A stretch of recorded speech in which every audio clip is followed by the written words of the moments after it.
Hello అండి, welcome to tree media devotion. మనతో జ్యోతిష్య నిపుణులు, వాస్తు నిపుణులు, అలాగే ఆధ్యాత్మికవేత్త శ్రీ నానాజీ పట్నాయక్ గారు ఉన్నారు. నమస్తే సార్. శ్రీమాత్రే నమః. గురుగారు, సెప్టెంబర్ మాసంలో మేషరాశి వారికి ఎలా ఉండబోతుంది? ఫస్ట్ ఆఫ్ ఆల్ ఏంటంటే ఇక్కడ కుజుడు, ఈ మేషరాశికి అధిపతి అయిన కుజుడు 3వ స్థానంలో ఉన్నాడు. ఈ 3లో ఉన్నప్పుడు ఏమవుతుందంటే సర్వసాధారణంగా ఆ రవికి 11వ స్థానంలో ఉన్నప్పుడు బిజినెస్ పీపుల్తోని, కొంతమంది రాజకీయ నాయకులతోని ఈ నెల పరిచయాలు ఏర్పడతాయి. రాజకీయ సంబంధంగా వీళ్ళు ఏదైనా చేసే ప్రయత్నాలు కూడా సక్సెస్ అవుతాయి. వీళ్ళకి మెడికల్ పరంగా, రాజకీయ పరంగా, అలాగే కొంతమంది సర్జన్స్ ఉంటారు మెడికల్ దాంట్లో, వాళ్ళకి బాగుంటుందని చెప్పొచ్చు మనం. వీరికి ఫినాన్షియల్ కండిషన్ ఎలా ఉండబోతుంది సార్? ఫస్ట్ ఆఫ్ ఆల్ ఏంటంటే ఈ నెల శుక్రుడు 19వ తేదీ వరకు, అంటే మనం సెప్టెంబర్ మాసంలో మాట్లాడుకుంటున్నాం కాబట్టి సెప్టెంబర్ మాసంలో 19వ తేదీ వరకు శుక్రుడు నీచ స్థానంలో ఉంటూ కేతువుతో ఉన్నాడు. కాబట్టి వీళ్ళు పొరపాటును కూడా వివాహ సంబంధించిన విషయాలు కానివ్వండి, ఫైనాన్స్ మ్యాటర్స్ కానివ్వండి, అప్పులు ఇవ్వడం తీసుకోవడం కానివ్వండి, ఇటువంటి విషయాల్లో చాలా జాగ్రత్తగా ఉండాలి. 19th వరకు ఎటువంటి డెసిషన్స్ తీసుకోకూడదు. నెక్స్ట్ మంత్ 19th వరకు, ఫస్ట్ నుంచి. అలాగే వీరికి ప్రాపర్టీస్ తీసుకునే విషయంలో కానివ్వండి, అమ్మే విషయంలో, అలానే ఎడ్యుకేషన్ పరంగా ఎలా ఉండబోతుంది అంటారు? ఒకటేంటంటానండి, స్వయం కృషితో కమర్షియల్ కాంప్లెక్స్ లాంటిది ఏదైనా తీసుకుంటారు. అయితే ఇక్కడ ఈ బుధరాశుల్లో శుక్రకేతువులు ఉన్నందుకు అమ్మేటప్పుడు కానీ కొనేటప్పుడు కానీ ఒక చిన్న చిట్కా పాటించాలి. ఏమిటది అంటే, నవగ్రహాలలో కేతువు శుక్రగ్రహాల దగ్గర దీపారాధన చేసి, అది అమ్మే పార్టీ దగ్గరికి కానీ కొనే పార్టీ దగ్గరికి కానీ వెళ్తారు కదా, అది చేయాలి. ఎందుకంటే ఇక్కడ బుధుడు రాశిలో శుక్రకేతు ఉన్నారు. ఈ శుక్రకేతు ఉన్నప్పుడు ఈ ఎనర్జీ బుధుడు తీసుకుంటాడు, 4వ స్థానంలో ఉన్న బుధుడు. అందుకని ఈ జాగ్రత్తగా ఈ రెమెడీ చేసుకొని చేయాలి ఇది. అలాగే విద్యార్థులకు కూడా ఇదే ఫార్ములా. ఏదైనా ఎడ్యుకేషన్ విషయంలో కూడా కొంచెం చూసుకొని చేయవలసిన పరిస్థితి ఉంది. వీరికి జాబ్ పరంగా, అలానే బిజినెస్ పరంగా ఎలా ఉండబోతుంది సార్? ఒకటేంటంటే అమ్మా, ఇక్కడ వీళ్ళకి పర్టికులర్గా జాబ్ పరంగా ఉన్న ప్రాంతం నుంచి వేరే ప్రాంతానికి వెళ్ళడము, బిజినెస్తో పాటు జాబ్ కూడా చేసే యోగం బలంగా ఉంది. అయితే 6వ స్థానం కూడా నిత్య జీవిత స్థానంగా చెప్తూ ఉంటారు. అంటే డైలీ లైఫ్ అని 6th హౌస్లో ఉంటుంది. So job one of the part of daily life. కాబట్టి ఏంటంటే జాబ్లో కొంతమంది స్త్రీ మూలకంగా కానీ, రిలేషన్స్ మూలకంగా కానీ ఈయన జాబ్లో కొన్ని ఆటంకాలు వస్తుంటాయి. దాని విషయంలో పర్టికులర్గా శుక్రవారాలు, మంగళవారాలు మరింత జాగ్రత్తగా ఉండాలి.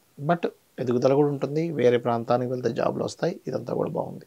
వీరికి ఇన్వెస్ట్మెంట్ పర్పస్, అలానే అబ్రాడ్ వెళ్ళే యోగాలు ఎంతవరకు ఉన్నాయి గురుగారు? ఇన్వెస్ట్మెంట్స్ విషయం కనుక చూసుకున్నట్లయితే ఫస్ట్ ఆఫ్ ఆల్ ఇక్కడ ఇన్వెస్ట్మెంట్ హౌస్లో రాహు ఉన్నాడు. రాహు విదేశాలకు కారకుడు. సో రాహు ఎప్పుడైనా ఎవరికైనా జన్మజాతకంలో 12th హౌస్లో ఉంటే అందరికంటే వీళ్ళు కొంచెం సునాయాసంగా అబ్రాడ్కి వెళ్ళగలుగుతారు. గోచారంలో 12వ స్థానంలోకి వచ్చినా కూడా వెళ్తారు సహజంగా. సో ఇప్పుడు వీళ్ళు విదేశీ ప్రయత్నాలు కనుక చేసినట్లయితే ఖచ్చితంగా వీళ్ళకి బాగుంటుంది. ఇక రెండో విషయం ఏంటంటే, ఇక్కడ గురువు 2వ స్థానంలో ఉన్నాడు. అంటే విదేశీ ధనయోగం ఉంది ఇక్కడ. సో విదేశీ ధనయోగం ఉంది ఒక పక్క ఇన్వెస్ట్మెంట్స్ రిలేటెడ్ సంబంధించిన విషయాల్లో ఏదైనా విదేశీ ఎవరైనా తెలిసిన వాళ్ళు, ఎన్ఆర్ఐస్ ఎవరైనా వీళ్ళకి ఇన్వెస్ట్మెంట్ చేయడము, ఇటువంటివి వస్తాయి వీరికి. ఈ రాశి వారు ముఖ్యంగా తీసుకోవాల్సిన జాగ్రత్తలు, వాటికి చేసుకోవాల్సిన పరిహారాలు ఏంటి సార్? ఒకటేనండి, సహజంగా మేషలగ్నం వారికి ఏంటంటే పూర్వజన్మ కర్మ దేంతో కనెక్ట్ అయి ఉంటుందంటే బంధువర్గం వాళ్ళకి అప్పులు ఇవ్వడం, లేదా ఏదో బిజినెస్ చేసే పర్సన్కి అప్పు ఇచ్చి వాళ్ళు బ్లాక్ అయిపోయాక వీళ్ళు ఇబ్బంది పడడం, వాళ్ళకి బ్లాక్ అయిన తర్వాత వీళ్ళు ఇబ్బంది పడడం జరుగుతూ ఉంటుంది సహజంగా. సో ఈ పర్టికులర్గా 19th వరకు ఈ జాగ్రత్త ఖచ్చితంగా తీసుకోవాలి. దీనికి సింపుల్ రెమెడీ కూడా ఏంటంటే, ఫస్ట్ సూర్య నమస్కారాలు చేసుకోవాలి. సూర్యుడు పంచమంలో ఉన్నాడు, అది ఉపాసనా స్థానం. పంచమంలో సూర్యుడు ఉండడం అనేది వీళ్ళకి ఏదైనా అనారోగ్య సమస్యలు ఉన్న తొలగుతాయి. అయితే వీళ్ళు కొంచెం స్కిన్ రిలేటెడ్ సంబంధించిన విషయాల్లో చూసుకోవాలి. శుక్రకేతు గ్రహాల దగ్గర దీపారాధన కనుక చేసినట్లయితే, ఖచ్చితంగా బాగుంటుంది. అయితే కొంతమందికి వారి రాసులు ఏంటి అనేది తెలియదు. గోచారం ప్రకారం వారికి ఎలా ఉండబోతుంది అంటారు? ఫస్ట్ ఆఫ్ ఆల్ అమ్మ, మనకి అంటే మన వీడియో ఇంకా మనకి శ్రావణ మాసంలోనే రిలీజ్ అవుతుంది కాబట్టి చెప్తున్నాను. ఇప్పుడు ఎట్లాగో శ్రావణ శుక్రవారాలు వస్తున్నాయి. శుక్రవారాలు చేసేటప్పుడు ఫస్ట్ ఆఫ్ ఆల్ శ్రావణ మాసంలో మనం అమ్మవారి పూజ చేసేటప్పుడు అమ్మవారి అష్టోత్తరాలకు అర్థం తెలుసుకోవాలి. ఇప్పుడు కూడా ఆ అర్థం తెలుసుకొని చేస్తారు, అమ్మవారు ఇంత గొప్పదాని అర్థం అవుతుంటుంది. సో అమ్మవారు ఏంటంటే లక్ష్మి, అన్ని లక్ష్ములు, సంతాన లక్ష్మి, సౌభాగ్యలక్ష్మి అన్నీ. శ్రావణ మాసం ఎందుకు ఏర్పడుతుంది మనకి సర్వసాధారణంగా? శ్రవణ నక్షత్రంలో పౌర్ణమి జరుగుతుంది కాబట్టి శ్రావణ మాసం. ఆ శ్రవణ నక్షత్రం ఎక్కడ ఉంటుంది? కర్మకారక రాశి అయినటువంటి మకర రాశిలో ఉంటుంది. అంటే ఈ శ్రావణ మాసంలో ఎవరైనా సరే నాకు జాతకం తెలియదండి, డేటు, టైము, ప్లేసు, వాస్తు తెలీదు, జ్యోతిష్యం తెలీదు, నా పరిస్థితి మాత్రం బాగోలేదు అనుకునేటువంటి వారు ఈ మాసంలో గనక అమ్మవారి పేరు మీద అమ్మవారికి వెలిగిస్తున్నాను అనుకుంటూ నువ్వుల నూనెతో దీపం వెలిగించడము, గోవులకి బెల్లం తినిపించడము, శనివారాలు, శుక్రవారాలు తీపి చపాతీలు ఒక 3 చపాతీలు తేనె పూసి తినిపించినట్లయితే కూడా చాలా మట్టుకు బాగుంటుంది. ఈ రాసులు ఏంటి అని ఎవరికైతే తెలీదో వారు ఎటువంటి జాగ్రత్తలు తీసుకోవాలి? వారికి సెప్టెంబర్ మాసం ఎలా ఉండబోతుంది గురువుగారు? తప్పకుండా అమ్మ. ఇప్పుడు రాసులు తెలియని వాళ్ళు జనరల్ మేషన్ నుంచి చూసుకుంటారు రాసు తెలియని వాళ్ళు. ఒకటి. ఇంకోటి మనకి ఇప్పుడు క్రోధినామ సంవత్సరం మనందరికీ తెలిసిన విషయం. ఎన్ని గొడవలు జరుగుతున్నాయో బయట, బీభత్సం.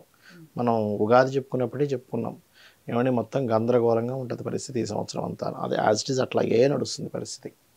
అయితే నేను అనేది ఏంటంటే జనరల్గా మనుషులందరూ కూడా కొంచెం వెంటనే రియాక్ట్ అయ్యి గొడవల్లోకి వెళ్ళకూడదు. దానికి ఫస్ట్ ఆఫ్ ఆల్ మన మనసు ప్రశాంతంగా ఉండాలి. వెళ్ళకుండా ఉండాలంటే మనసు కనుక ఆధీనంలో ఉంటే మనం వెళ్ళమలా. దానికి మనం పర్టికులర్గా ఓం అష్టమీ చంద్ర విభ్రాజ అలికస్థల శోభితాయ నమః మంత్రం లేదా ఓం మనస్వినియే నమః అనే మంత్రం చేసుకోవాలి. దీంతోపాటు జనరల్గా కొన్ని జాగ్రత్తలు తీసుకోవాలి ఈ సంవత్సరం, అంటే ఈ నెలలో కూడా. ఎందుకంటే ఇక్కడ మీకు కుజుడు మిథున రాశిలో సంచరిస్తున్నాడు. నెక్స్ట్ ఇంకా కర్కాటకానికి వెళ్తాడు. ఇదే ఉంది అసలు. కర్కాటకంలోకి వెళ్ళబోతున్నాడు ఇంకొక 45 days 50 days తర్వాత. మనం దాని మీద సపరేట్ ఎపిసోడ్ చేద్దాం ఎప్పుడైనా. మనం కర్కాటకంలోకి వెళ్ళినప్పుడు ఇంకా దారుణంగా ఉంటుంది పరిస్థితి. ఇప్పుడు చూసే ఇవన్నీ గొడవలు పెద్ద ఏదో అదే డైలాగ్ అంటారు, తుమ్రీలు అంటారు చూసారా, అలాంటిది ఇదంతా కూడా జోక్గా అంటుంటారు చూసారా. ఇవన్నీ చిన్న చిన్నవే. కర్కాటక రాశిలో ఉంటాడు, ఒక 4 రోజులు ఉంటాడు, మళ్ళీ వక్రిస్తాడు, మళ్ళీ వస్తాడు. సో ఏదైనా వచ్చే ఉగాది వరకు కూడా ఈ కర్కాటక రాశిలో సంచారం మళ్ళీ వెనక్కి వెళ్ళడం మళ్ళీ కర్కాటక రాశిలోకి ఉంది. కాబట్టి నేను చెప్పేది ఒకటే, అందరికీ కూడా కాస్త వాహనాల మీద వెళ్ళేటప్పుడు స్లోగా వెళ్ళండి. కర్కాటకం జలరాశి కాబట్టి అందరికీ చెప్పేది ఒకటే, మీరు పొరపాటును కూడా జల ప్రదేశాలకు వెళ్ళినప్పుడు జాగ్రత్తగా ఉండండి.